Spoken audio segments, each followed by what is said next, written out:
Hello, my name is Jean-Jacques Nantel.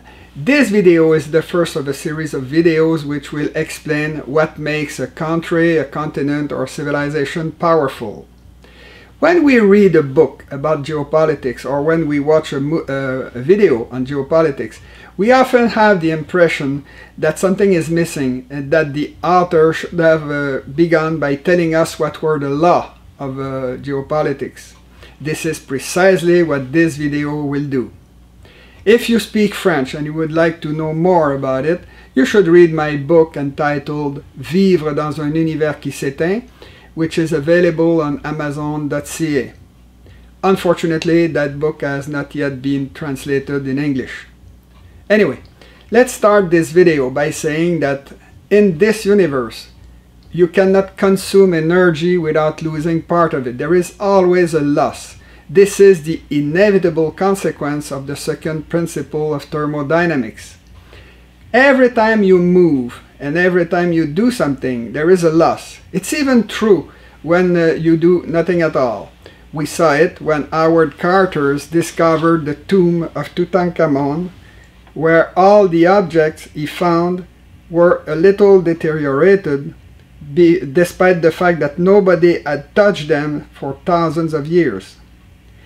In our universe, every living cell and every organism must produce small profits to compensate for those inevitable losses. And it's the constant accumulation of those small profits that allowed our ancestors to survive and reproduce during 4 billion years in this dying universe. Geography always played a major role in the development of our life form. Unless there are some profits to make by doing the opposite, a living creature will always prefer to walk in a straight line and will refuse to climb uselessly a hill or a mountain. For instance, in Montreal, pedestrians and cyclists avoid climbing uselessly the small hill on Berry Street or the much higher Mount Royal, which always remained covered by a forest despite the fact that it is located only a few hundred meters from the densely populated city center of Montreal. The same economic rule is responsible for the fact that Montreal is located on the low-altitude floodplain surrounding the St. Lawrence River and just before the Lachine Rapids, which mark the natural end of the St. Lawrence River navigability. To accumulate as much energy as possible in our dying universe, humans often copy the symmetries they encounter in nature. Those symmetries are obvious when we cut open a lemon or when we look at the flying insect, a butterfly, or a mammal. In our modern industrial cities, architects are using a lot of geometry when they design new buildings in order to maximize the profits of their employers. There are two ways to accumulate energy. You can produce it or you can steal it. In a natural environment, plants produce food by collecting the energy coming from the sun. Most of them are immobile. They have roots to collect water and minerals from the soil and grow vertically towards the sun. Animals are all predators and move horizontally in search for food. They have legs or the equivalent and stomachs to digest the food they steal from plants or from other animals. This being said, some animal species contribute to the food production by working. It's obvious in the case of human beings, beavers, and bees. It is important to remark that in a human societies, individuals and families produce the surpluses spent by their governments. Governments don't produce wealth, they spend it. This is the reason why at the beginning of the 21st century, our leaders are clearly unable to convince the population to make enough kids to replace the older generations. When men, and especially women, decide to have fewer children, we simply have fewer children in our society. Throughout history, energy, wealth, and food were scarce. In prehistoric times, it was even truer since humans often didn't know what they would eat for supper. If you ever sit in a forest, as I often did, ask yourself what you could eat there if there was no civilization to feed you, and you will understand why our ancestors used to eat their prisoners. They just couldn't afford to waste good edible food. Cannibalism is probably the reason why nowadays there is only one surviving human species on the planet. Something else. During the Stone Age, the relation between the quantity of people and the resources available in their environment was so important that any increase in the population of a tribe was considered as a declaration of war by its neighbors. It's because energy, wealth, and food are scarce and must be protected at all costs that borders are a universal phenomenon in the living world. Bacteria are all protected by a cellular membrane. All animals have a skin or something similar. Families have locked doors and fences around their homes. In the past, many cities were protected by walls, and practically all nations had custom officers or the equivalent. It's important to understand that borders are used to divide a certain territory among the strongest members of the same species. In each species, the real enemies are brothers and cousins. They are those individuals who covet the same resources, the same food sources, and the same females. If, in a given environment, you have 1,000 non-competing species, you will find 1,000 superimposed border systems. And almost everybody in that environment will live in a relative peace. Beavers, for example, don't waste their energy to fight against the worms, the bees, the sparrows, and the elks who live on their territory.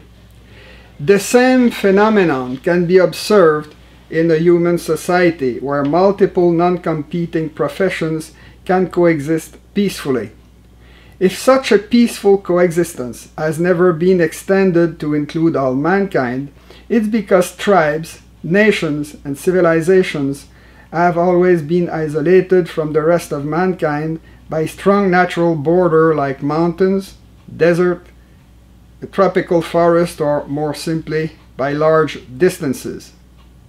Human races, for example, exist because they have been isolated during millennia by major geographical obstacles like the Himalaya, the Sahara, or the oceans. It's not impossible to pass through such obstacles, but it's so difficult and costly that very few merchants can afford it. On every continent, we find nations who survived since the beginning of history because their territory, normally a plain, was surrounded by important geographical obstacles. And when those nations had been conquered by an empire, they often reappeared almost intact after the dissolution of that empire. North Africa was already divided into three entities, our modern Tunisia, Algeria, and Morocco, long before the birth of the Roman Empire. After their conquest by Julius Caesar, the Gauls also reappeared after the great invasions on the territory we now call France. Modern Spain was called Hispania by the Romans. Portugal was called Lusitania, while isolated countries like Egypt, Greece, Armenia, or Georgia never ceased to exist during their incorporation in the empire. Languages and dialects also were created by isolation. The Alps in Europe clearly separate the Germanic languages and the Latin languages. The Latin languages themselves also evolved due to the protection offered by the Alps and the Pyrenees, etc. Since geography has been created by multiple geological phenomena. We always find gaps in a mountain range, for example, that allow the passage of merchants, nomads, or migrants. When this is the case, a local government often builds artificial obstacles to close those gaps. Strategic roads can be controlled by castles. The crossing of a desert can be controlled by a small armed battalion installed in a strategic oasis. In the past, border walls like the Great Wall of China have often been used to impede any infiltration of individual travelers. However, such walls have never been able to stop an armed invader who decided to concentrate all its force on a very small portion of that wall. When such an invasion occurs, the invader becomes much richer, which incites him to attack other neighbors. Normally, such an expansion keeps going until the moment when the invading army can no longer control all the conquered territory. Such an overstretching is often fatal for an empire. The Western Roman Empire, which was protected by a wall, the limes, is a good example of an overstretched empire whose destiny was to eventually collapse because its borders were too far from its capital city. When ordinary people talk about a war, they normally talk about strategy, about how to encircle an enemy, for example. When military experts talk about a war, they talk about logistics. Logistics is the science that teaches us how to bring to the front all the supplies an army needs to wage a successful war. Since we are talking about crossing borders, it is worth mentioning that there are also natural laws that govern immigration and immigration. First, immigration normally flows from poor countries towards rich countries. Second, the immigration is a positive phenomenon if it's slow enough to allow the absorption of all the newcomers by the receiving countries. Third, the number of immigrants is much higher if they come by foot from a neighboring country. We had an example of it in 2015 when 1.5 million mostly Syrian migrants fled to Europe. Number 4. The number of immigrants is much lower when they have to cover a large distance to reach their destination. In such a case, most of the money necessary to immigrate comes from the receiving country and not from the country of origin. It goes like that. The first immigrant coming in the receiving country works very hard to save the money that will pay for the immigration of a brother. This being done, the two brothers work very hard to bring the rest of their family. Then comes the brothers-in-law and their own families, etc. And the flow keeps growing until both countries reach the same level of wealth and comfort. Fifth, human mass migration tend to follow an east-west direction. Why? Because immigrants don't have to adapt their technologies to a new climate. The same is true for the corresponding east-west corridor found in the southern hemisphere. 6. Since humans are tropical animals, they prefer moving from the north towards the south rather than from the south towards the north. 7. When the climates of their country of origin and of the receiving country are very different, very few people accept to settle in the new country. During the Stone Age, we know that different waves of African hunter-gatherers regularly left Africa for the Middle East before slowly immigrating all over Europe and Asia. That immigration into much colder climates certainly took thousands of generations since the technological progress was then extremely slow. At the end of that slow migration, some tiny groups of people ended up in Alaska after crossing the Bering Strait.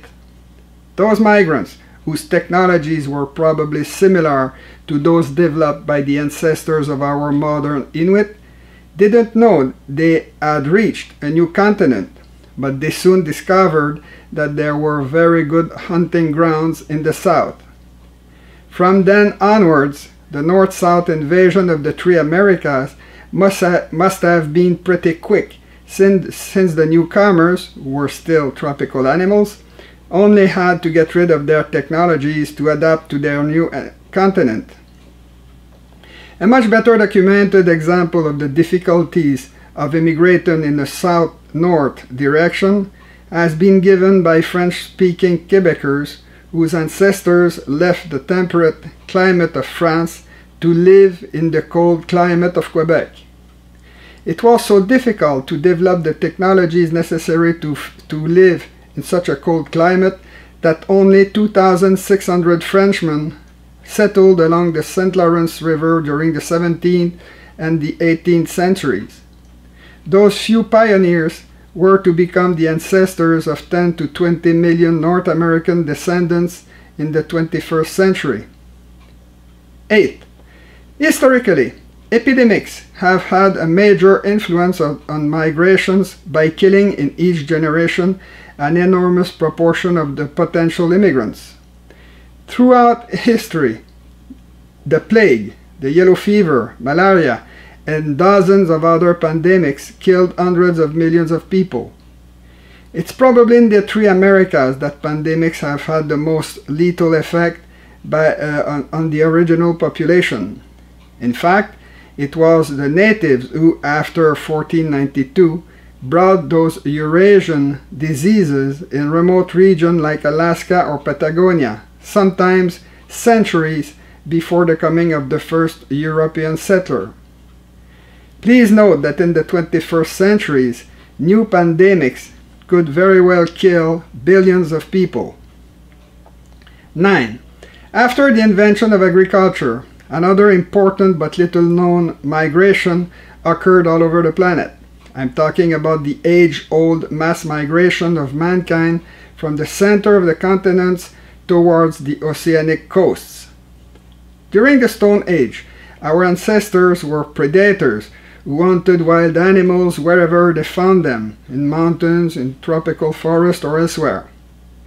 When women invented agriculture, our species started a slow migration towards the creeks where there was water, then towards the river where there were even more water, and finally towards all the oceanic coast of the world. That slow migration was driven by our slow but steady technological progress.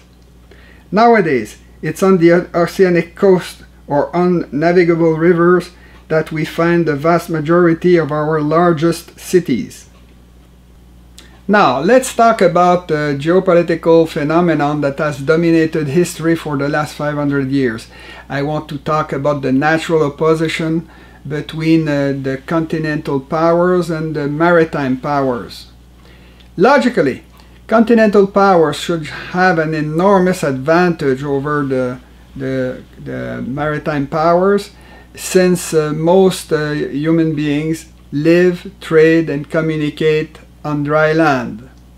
However, continents are also the place where we find a myriad of natural obstacles like mountains, desert, or tropical forests, which force a continental power to waste a lot of its resources to do commerce, to protect its borders, or to wage wars. The best example of it was given by the Nazis, who wasted millions of their young soldiers to conquer a tiny little patch of Eastern Europe before being forced to retreat until Berlin. An oceanic power doesn't have those logistical problems. If it is a superpower, it can easily control 71% of the Earth's surface that is occupied by the oceans. Since the oceans are flat, of low altitude, and with very few natural obstacles, the vessels of an oceanic power can save a lot of time and energy by traveling in a straight line towards any destination. They can also use the winds and the ocean currents to propel themselves. In the era of the sailboats, they could even go around the world almost for free. An oceanic power can easily weaken a continental enemy by signing economic or military alliances with many countries located on the oceanic coasts of the world. Finally, an oceanic fleet can threaten the commerce and the mobility of any continental enemy by controlling directly or through its allies the most important maritime choke points of the world. In the 21st century, two other technological developments have further increased the natural advantages of the oceanic powers.